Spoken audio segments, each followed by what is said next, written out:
ई कवन हरे? भोजपुरिया जवान, सिंह राशि, एक एक बंदा के विश्वासी, नाम हकासी। बड़का भैया प्रणाम। कौन बड़का भैया? केकर बड़का भैया रे? अतः हवे के?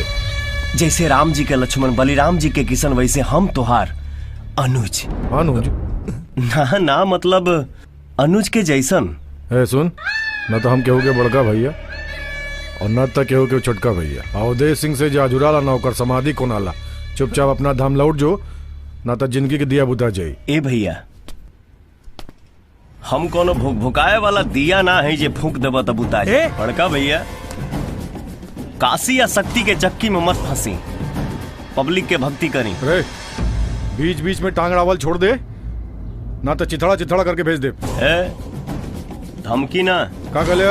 जौन सुनला हमके देख के बवासीर बथे लागल का? ना छोटका भैया, जवन गेम तू हमरे साथे खेल ले रहा ना, वही गेम अब हम तोहरे साथे खेला तारे। शेर के दुश्मन शेर होला, सियार ना। अब भाई के दुश्मन भाई होला, रिश्तेदार ना।